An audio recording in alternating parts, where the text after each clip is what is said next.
In this video, I'm going to go over everything you need to know regarding the strategies on the tracks in the Star Cup. I'll be going over the track picking, both in Wars and Mogies, item sets, the power item spots, and in combination with another item, if applicable, the bomb spots, and the shock spots. I don't really have much else to say here, so yeah, let's just start giving her, bud. Just before getting started, if you enjoyed this video, consider subscribing. It's free, it helps me out a lot, and you can always change your minds. Starting things off, we got Sunshine Airport. Without a doubt, this is one of the hardest tracks to catch up on in the game, so it's no surprise that this is a running track. Considering that the main shortcut on this track skips an item set, you'll be in a pretty tough spot unless you can pull the shock, which I'll get into shortly. In Wars, I'd suggest picking this if you generally have a ton of front presence. Maybe top 2 and a bunch of middle spots, as the people who get beginning shrooms to take the shortcut will be the people who take control of the front early on. In Mogies, if your intention is to run, which you should never pick this track if it isn't, you should pick this in a higher up middle spot. Perhaps any top 6 spot that isn't top 2, just to nail that first box mushroom. Hell, you could even pick this for first, and the people who pass you will be the ones dealing with a blue. And they can't mess you up since they'll be itemless until the last set. But yeah, Sunshine Airport is a really strong running track. In some situations, it definitely isn't though, and you'll eventually know what I'm talking about.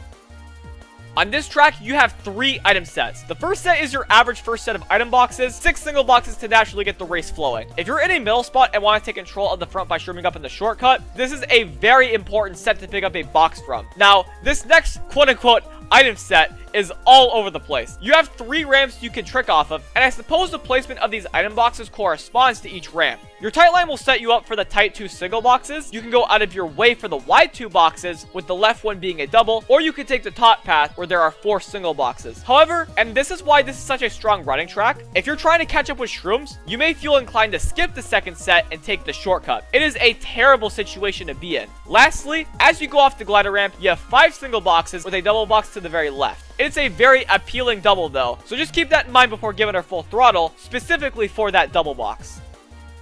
The golden on its own isn't that spectacular, mainly because of the second set, the upcoming boost panels, and the cannon glider. However, if you have another speed item in front of your golden, like triple shrooms, you can use them in the shortcut, chain them into the last set if you still have them, and your cue to begin goldening is when your ultra-mated turbo runs out. It can be pretty sick under the right circumstances.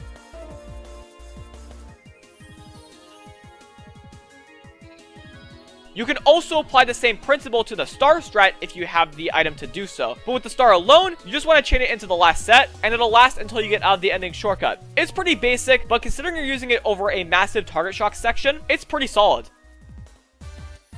As for the bullet bill, there's only one spot worth mentioning here, and combinations don't really affect how strong the strat is too much. Regardless, activate your bill as you would drift on the first turn. It'll drop you off on the top path, and considering most people don't take that path to begin with, it's a pretty solid strat. You have 3 great options for bombs on Sunshine Airport. The first one is really solid. By backing a bomb just before the first turn, it'll be really tough for people to avoid, especially if you surprise them. On top of that, the first set is right in front of you, so you'll be giving her full throttle, no doubt about it. You can also back a bomb in the middle before the first boost ramp. While this is a bit of a tight section, a bomb here is very possible to avoid by staying on the left or right in this section of the track. Lastly, you can back a bomb in between the boost ramp and the right ramp before the split path. If people do avoid this, they'll be forced to take an unconventional line unless they were previously really close to you. Plus, you'll be able to get another box right away, so it's a win-win-win situation.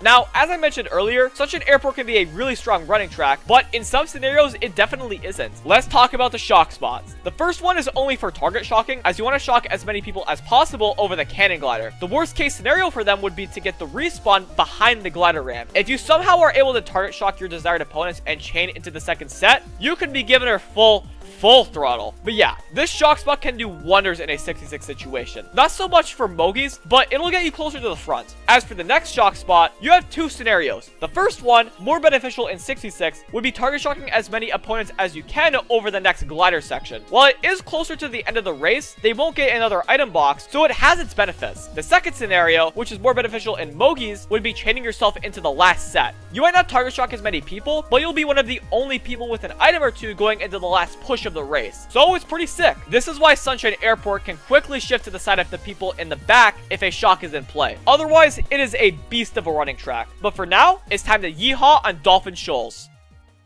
Dolphin Shoals is a pretty unique track in terms of how it has evolved over the years. With the increasingly popular bill spots, this track has become much more than your average drafting track. Therefore, I consider this to be a balanced track. While it is possible to take control of the front early and run, bagging has continuously become more and more of an appealing option over the years. In wars, if you want to get into the front, I'd suggest picking this when you either have spots behind first, top 2, or 1-3. Alongside being able to draft up easily, the middle spots can pull shrooms as well, so combine those with drafts and you can make a big push to the front early on. As for Mogies, it depends on your intention. If you want to run, perhaps a spot behind top 2. If you want to bag, then it doesn't really matter. You can be very flexible on this track in a Mogi setting. But that's most balanced tracks anyway. And that's Dolphin Shoals as well.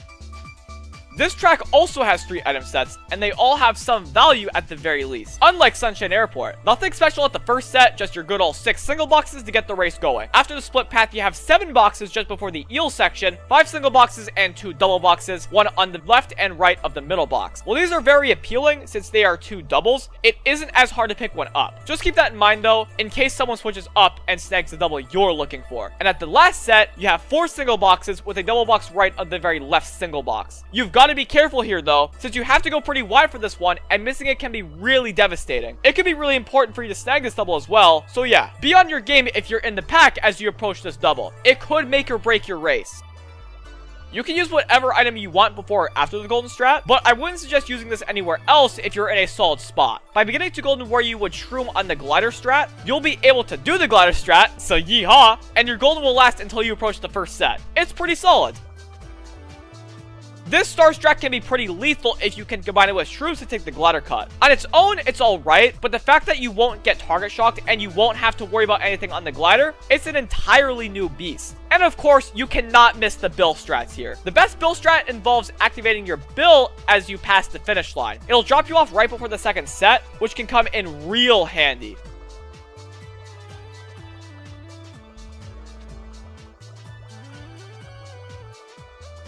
Additionally, if you think you're too close to the pack, you can use your bill as you touch the first set. This way, regardless of how many people you pass, your bill will have no choice but to go through the entire extension, and it should drop you off midway through the eel section. Lastly, by activating your bill midway through the eel section, it'll take you right to the finish line. This is a great way to end the race, as you'll have to worry about next to nothing. If you can combine this with a star for guaranteed invincibility for the rest of the race after using your bill, you'll be giving her full throttle, no doubt about it. You have 4 sick bomb spots that you can really take advantage of on Dolphin Shoals. The first one is a bit of a blind spot, so if you don't see it coming, you'll have next to no chance of avoiding it. If you do see it coming though, it is pretty easy to avoid. You also have the bomb spot in the middle of the right path. It doesn't really matter where you back it since the current will push you toward a boost panel regardless. This one is just barely possible to avoid. Next up, we have the bomb spot after the eel, right before the anti-gravity ramp. Unless you're right next to the guy, you have next to no chance of avoiding this bad boy. And finally, you have the bomb spot right after the glider. With regular lines, it's pretty impossible to avoid this sucker. But this is a win-win situation because people will have to go well out of their way to avoid the bomb. As long as they aren't taking the glider cut, which I don't even think that would work, backing your bomb here will do you some good one way or another.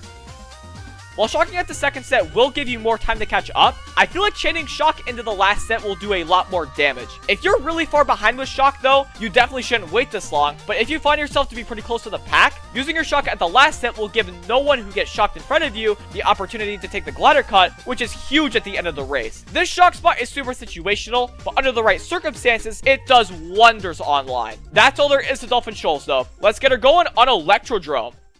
Electrodrome is a pretty cool track. While this is a runnable track, you won't have a good idea of who is controlling the front until the start of lap 2 due to the ending shortcut. While it is possible to catch up here, it's very easy to break away here. I would classify this as a running track, but like I said, it's very possible to catch up here. So in fairness, let's consider this to be a balanced track. In a 66 situation, I think you'd benefit the most from picking this in middle spots. Alongside being able to draft up on the big anti-gravity straight, being able to hold shrooms that you'll pull at the first set if you're in a middle spot and taking the ending shortcut will be your path to controlling the front. In a Mogi setting, once again, middle spots are the way to go if you want to push to the front. If you get hit out though, you can get away with bagging and catching up on lap 3, so don't sweat it. But either way, Electrodrome. It's not a definitive balanced track, but out of respect for bagging, we'll classify it as such.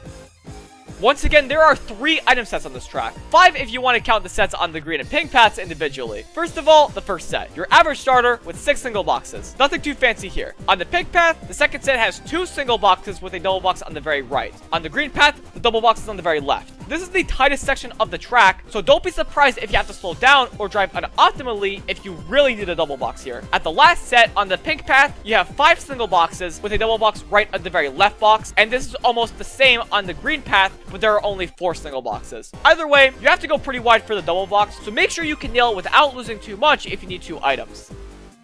Now, I find this pretty cool. One of the best combinations on this track involves both the star and the golden. By chaining your star into the last set, it'll last until midway through the ending shortcut. While that isn't the greatest place for it to finish, by combining it with a golden, use your golden shortly after landing from the glider. It should finish midway through the next glider section, and you can get another box at the next set. So you'll be given her full throttle. This is a very unique combination for this series, as it's the best for both the golden and the star. As for the bill, nothing too fancy combination-wise. Just hop into the ending shortcut and activate your bill as you land. Be careful though, as you might land in a really bad spot if you pass too many people. If you get the full bill though, this is a really strong bill spot.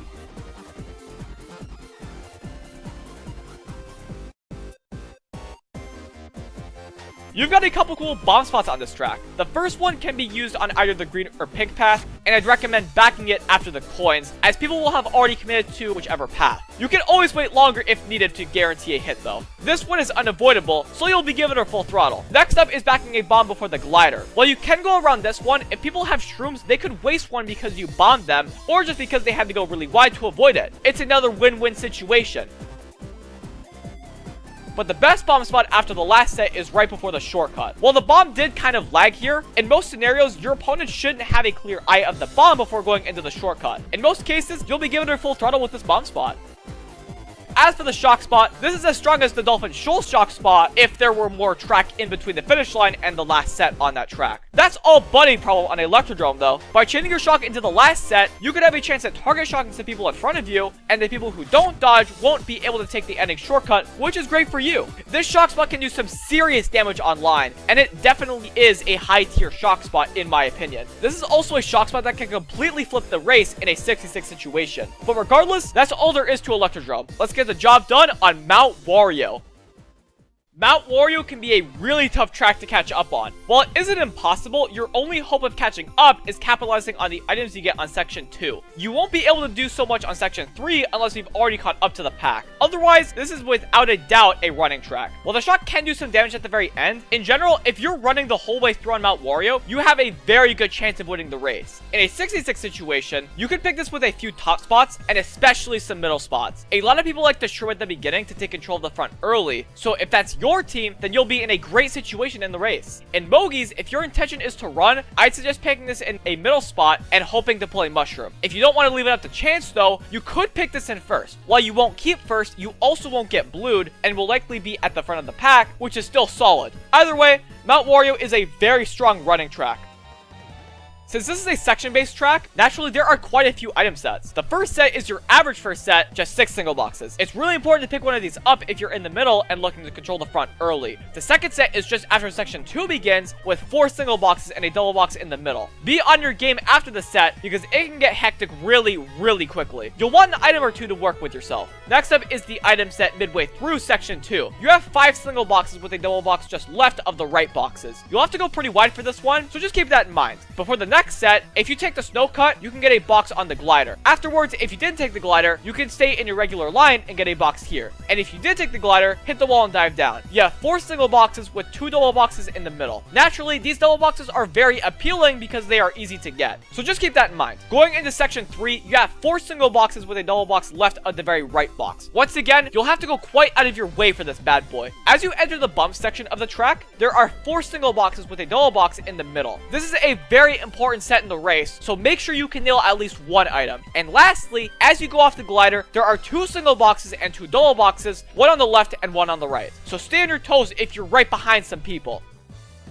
The golden strat here is alright, but you can't really combine it with anything spectacular. I guess a star if you want that invincibility. Either way, start goldening after the boost from the final ring runs out. While you will have some gold left when you cross the finish line, you will almost always be in a situation where you'll be able to recover immediately, which is nice. The star strat can be really good if you have an item like triple shrooms in your first slot. Take the ending shortcut and dive down, then chain your star into that set. You'll have 2 new items and you'll be invincible for the entire tree section, which is pretty sick.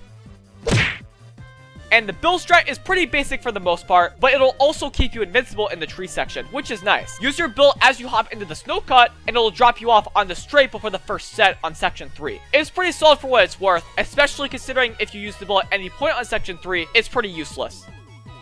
Now, while there could be bomb spots on section 1, you can't get a bomb until the second set anyway, so we'll focus on sections 2 and 3. Starting off section 2, backing a bomb right before the first ramp can do a ton of damage. After getting hit, people more than likely won't be able to drift off the ramp. It's also very unlikely that people could see this coming and react appropriately because this section of the track is rather precise, and the bomb back happens pretty quickly, so this one works pretty well. If this isn't your style though, you could back a bomb before the third waterfall ramp instead. This is after the place where people will do a mini turbo trick. Whether it was launched or not, they won't be able to get out of the way in time. And even if they do, they have to go well out of their way, which will benefit you no matter what. And of course, backing a bomb in the snow cut will do a lot of damage, especially if the people you hit are itemless afterwards. Not much else to say here really. If people commit to taking this path, they're going to get hit. Now moving on to section 3, backing a bomb on the first turn of the S turn is really hard to avoid. This is another situation where if people avoid your bomb, they'll have to go really wide, so it's a win-win. You can also back a bomb before the first boost panel on the downhill. This is a bit of a blind spot, so unless people predict where the bomb would be prior to it being backed, they might be in for a shock. And finally, the second last turn. Backing it on the line in the middle of the track can benefit you a lot. Whether the people behind you are taking the ending cut or not, they'll have to really retrace their steps, which is great for you. So yeah, if you have a bomb on Mount Wario, you're kind of giving her. If you had any chance of saving the race for your team or yourself if you got stuck in the back, this shock spot is it. By chaining your shock into the last set, everyone in front of you will get shocked off the glider and or have no item to take the ending shortcut with. This will give you and or your team a big opportunity to flip the script and save the race had you been stuck in the back with no way to catch up. This shock spot does wonders online as long as you're not too far behind, but that goes for any last set shock spot really. Either way, we're done with Mount Wario. I hope you got something out of this video. If you did, I'd really appreciate it if you liked the video and subscribe if you haven't already. Next week, I'll be covering the Special Cup driving, so look forward to that. And also, look forward to my content coming this week in general. I have some pretty cool stuff planned that I think you guys will really like. But until next time, thank you so much for watching. Have yourselves a fantastic day, and keep on giving her, bud.